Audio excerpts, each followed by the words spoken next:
In this video, we're going to cover potential threats around Inauguration Day, extreme weather patterns, updates on the Russian-Ukraine conflict, and the bird flu that's affecting our food supply, new viruses in China, and more.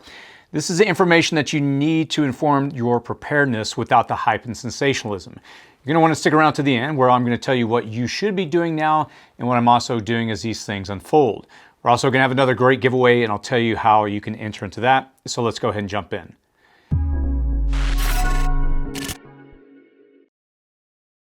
If you're new to this channel, my name is Chris, and on this channel we discuss emergency preparedness, aka prepping.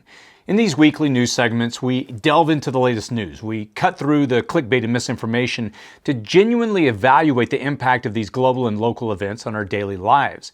Now, my aim is not to alarm, but rather to provide valuable information about potential impacts and to really help you get a head start on preparing for them. There are conversations and considerations that we need to have, and I'm sure you're going to agree that the world is changing seemingly faster than we can adapt. And while many of us see the challenges on the horizon, it's easy to get discouraged, but despite all these obstacles, we need to prepare to be ready to pivot, adapt, and survive. Let's look at the major events that are happening right now and how we should be preparing for these events. And before I do, again, I want to apologize. This is the second time I've had a film in the studio where we haven't completed it yet. There was one last piece I was waiting on. It was supposed to come last week and it did not arrive. So I'm going to have to go to a new route this coming week, but fingers crossed next week we should have this new studio finalized. So here we go. Inauguration Day. Now, we attempt to provide information and an analysis of the news specific to your preps with these segments. And sometimes the threats that we see, they're obvious, like hurricane or snowstorms barreling down on you or an imminent and prolonged power outage. And sometimes the threats are less obvious, but may impact us in odd ways. Sometimes there's a threat that thankfully it never materializes, but we would be wise to keep an eye out and our heads down. Now, the weather in Washington, D.C. is expected to be cold, with temperatures in the upper 20s to low 30s, gusty winds, and a chance of snow on Monday, which is Inauguration Day. Now, President-elect Donald Trump will be sworn in as the 47th President of the United States, marking his second term. And the day will feature the swearing-in ceremony, musical performances, a parade, a formal ball, Vice President J.D. Vance taking the oath of office. And the inauguration raises potential red flags due to increasing potential conflict and violence in America. Now, recent attacks on U.S. soil, such as the ISIS-inspired vehicle attack in New Orleans and the Tesla Cybertruck explosion in Las Vegas, they fit the category of domestic, potential, or grievance-related terrorist attacks. Now, the FBI and DHS have warned of potential copycat or retaliatory vehicle ramming attacks, urging public vigilance and reporting of any suspicious activities. Now, you may not have heard the mainstream media about the growing potential of attacks from foreign adversaries as well. And as we reported in earlier news segments, there was an incident of a Chinese national indicated for flying a drone over Vandenberg Space Force Base. And you may not have heard that another drone-related incident occurred on January 4th. A Russian Wagner mercenary was arrested after wading across the Rio Grande. And in his backpack, there were 2 foreign passports, a sizable amount of cash, and a drone. Now, I don't know what he planned on doing here, but I don't think a tourist is going to wade across the Rio Grande with a backpack full of cash and a drone. I'm glad we caught him, but these 2 events should raise another red flag about our safety. There are both foreign and domestic threats that would seek to create confusion and chaos in our politically charged and highly volatile current climate. And I'm not going to go into a deep dive here because all we have now are some alerts and some warnings. Still, when we zoom out on all these events that have already occurred this year, we have to really acknowledge that if anything were to happen, this day would stand out as a possible date for something more to occur anywhere across the country, not just in DC. And I want to alert you to this issue and at least have you put it on your radar.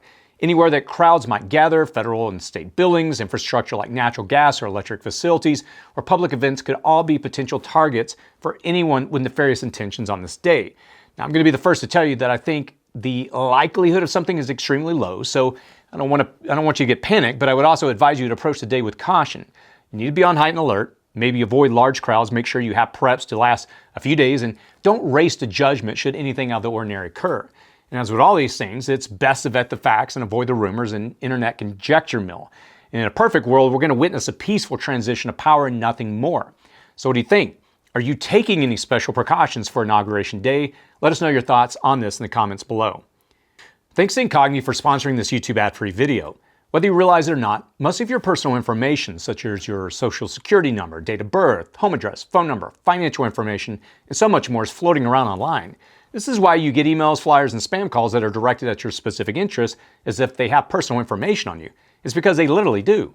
So how did that information end up getting online? Whether you realize it or not, your personal information is stored online in databases which commonly get hacked, resulting in your information being leaked online. Companies and bad actors that specialize in finding this information, they spend billions to gather it. Government agencies, they do the same. So how do you remove this information off the internet? For over a year now, I've used Incogni. They've stripped this information off the internet and they provide me with daily updates showing the progress. And as a result, I've seen a massive reduction in spam calls, letters, and emails.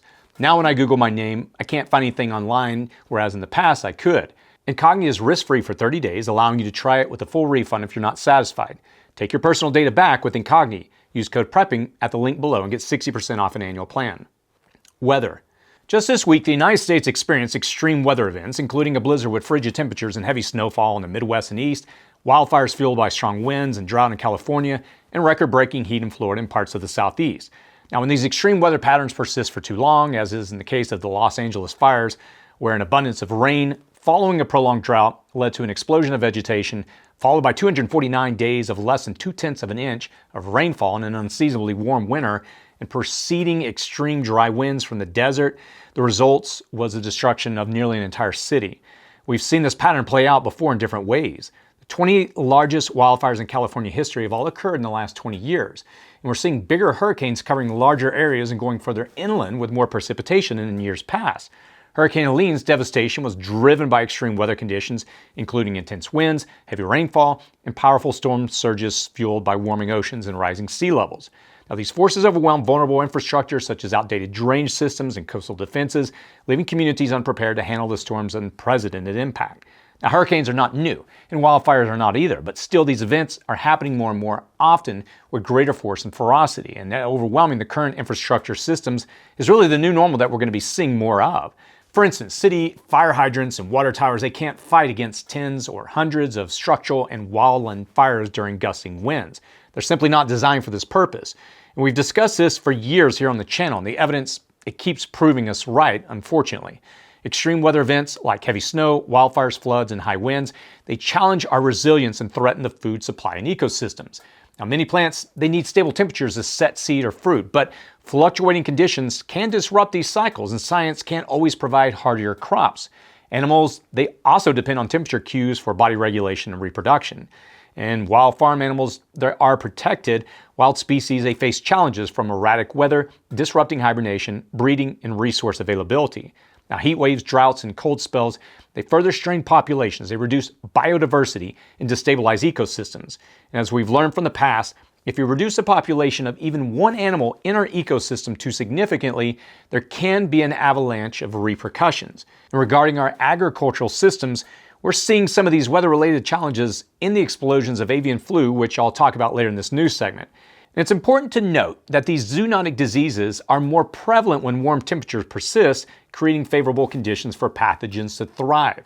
Now, additionally, altered migratory patterns of wild animals due to changing weather and increased human-wildlife interactions, they bring wild animals closer to people, flocks, and herds, facilitating the transmission of diseases. And here's the kicker. These extreme weather conditions are no longer once-a-generation experiences. They're unfolding now, reshaping the world in real time. We're witnessing once-in-a-generation storms, fires, rain, snow, freezing temperatures, and blazing summer heat domes, year after year. And scientists and meteorologists have to come up with new words to explain what they're seeing, even as they increasingly admit that the data has us in uncharted areas because the last time the Earth was in its current state, humans were not keeping records. We didn't have a system of writing, and insurance companies are already acting upon this new data. 1,600 policyholders were dropped in Pacific Palisades last May. Thousands more people in California have already had their coverage dropped because of the expanding fire zones. I know firsthand that the coverage in the area I live in is incredibly difficult to obtain. I'm also here in Southern California, and the premiums through private insurance companies, if you can even get them anymore, which this property I cannot, they're skyrocketing. And not just here, though. If you live in a coastal region or a historic flood zone, you may have had your policy canceled by your provider already. We're going to be doing a follow-up video in the near future that delves more deeply into this, so I would encourage you to subscribe to this channel if you want to see that. Suffice it to say that in 2023, it was marked by a record number of high-cost disasters. Non-renewable rates increased in 46 states, with many states experiencing rising rates since 2018. Now, that trend of non-policy renewables has continued and accelerated through 2024, and it's going to continue in 2025.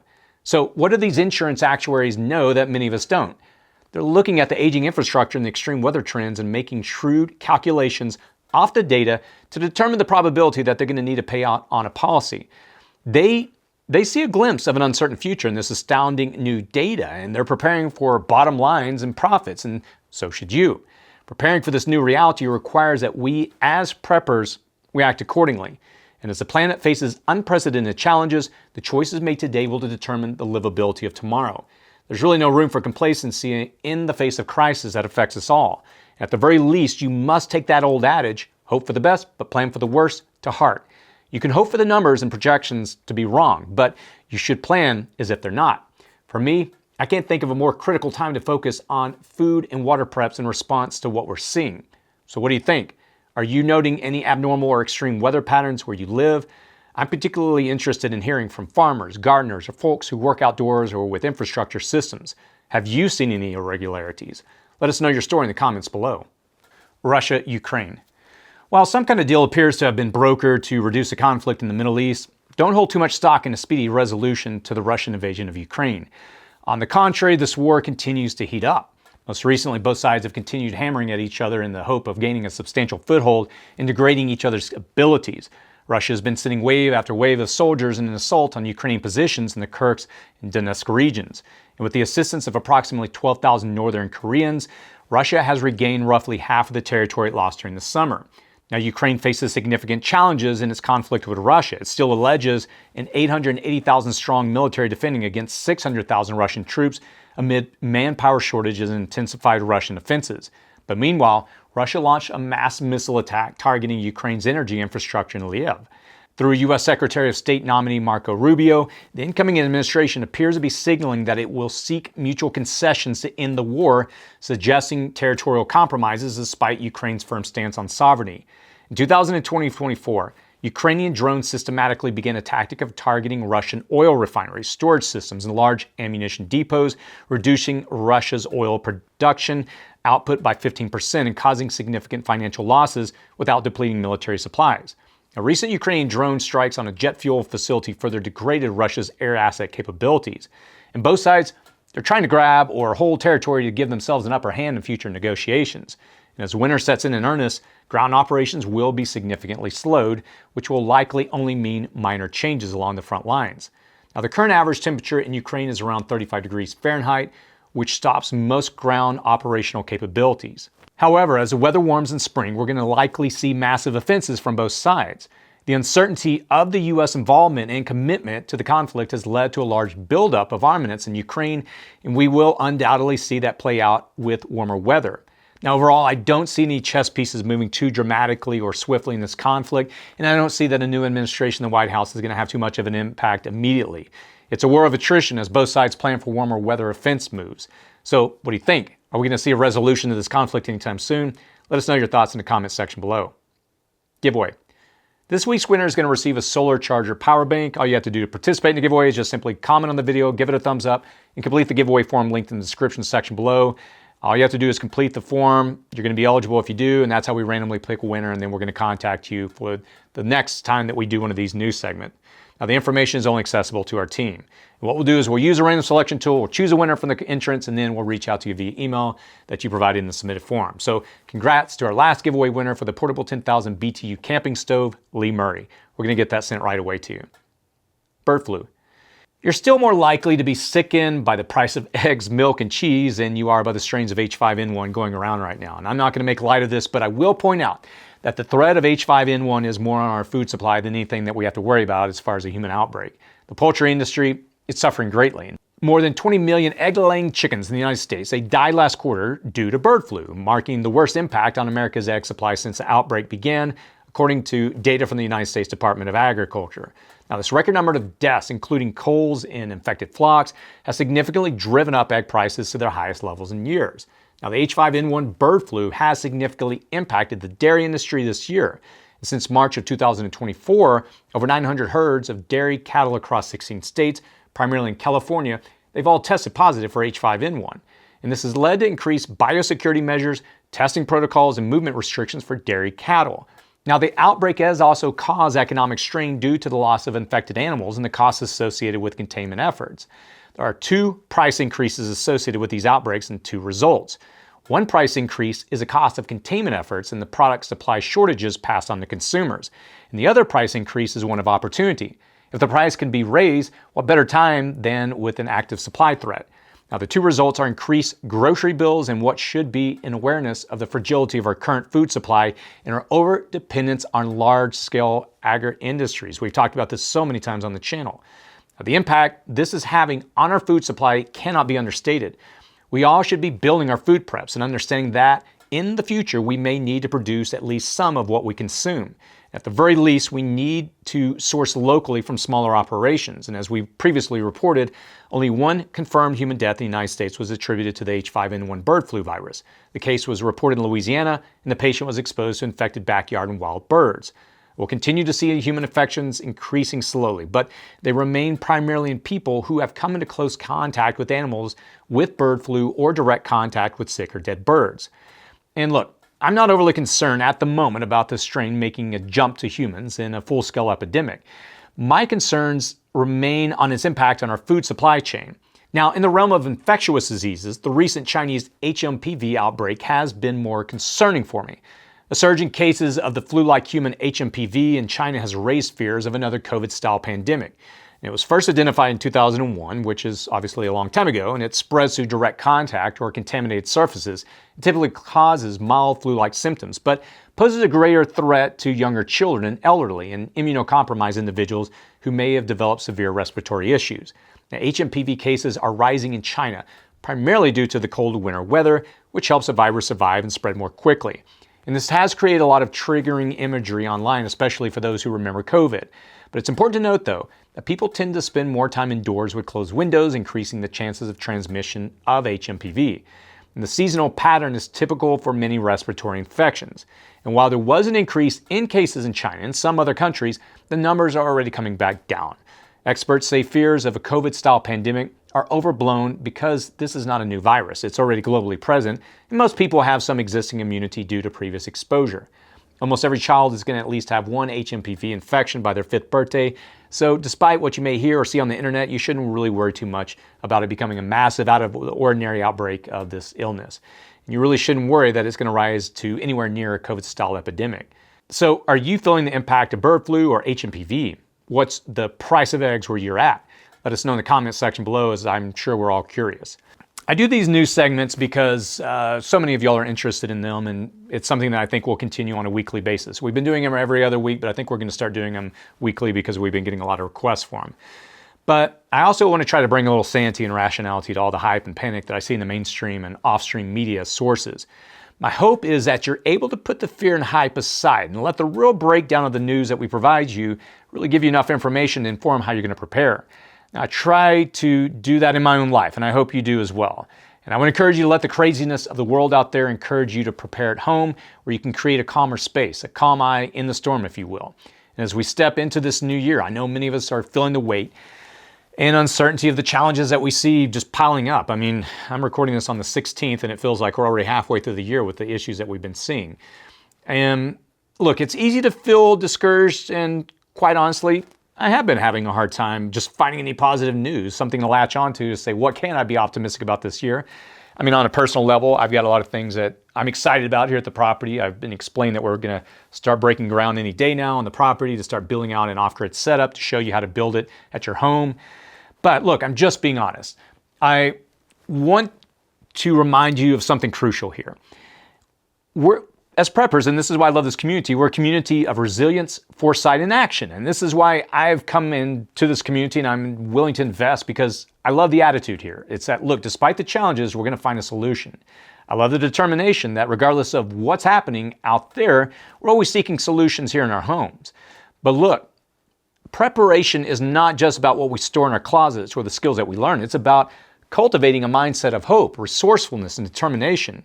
In hard times, they're not anything new. My grandparents, my parents, they've lived through hard times, and we're going to go through, and we are. We already are, if you're not aware of it. But they've always served as a call to sharpen our focus and not as an excuse to give up. And I would encourage you during these times of uncertainties to do 4 things. And this is what I've been doing and preparing and practically implementing in my life. Number 1 is to ignore the noise. I've had to really tune out the TV more and more, not just TV, but I mean generally the news, other sources. Just the more I look at stuff, the more discouraging it can get at times. I do these news segments, I review what's happening, but I don't let myself dwell on them. I take it in, source it, provide it to you, and I hope we can boil it down enough that you have the cliff notes of what you need to know happening in the world here on this channel. And this is why we do this news segment. Now, the second thing I would encourage you to do is stay engaged. You need to keep your hands and your minds busy. And whatever that is for you, whether that's out getting into your garden, revisiting your emergency plans, your bug out bags, or just trying to learn a new skill, every step that you take toward preparedness, it strengthens your foundation. The third thing I would encourage you to do is find ways to support one another or find support around you. And if you don't have a community around you, I would encourage you to build one. And we've talked about this many times on the channel. We actually created a little over a year ago an online community that's designed for this specific purpose. It's to give you an online community where you can go and get help, and I'll link to it below. The fourth thing is, and lastly, I would encourage you to focus on what you can control.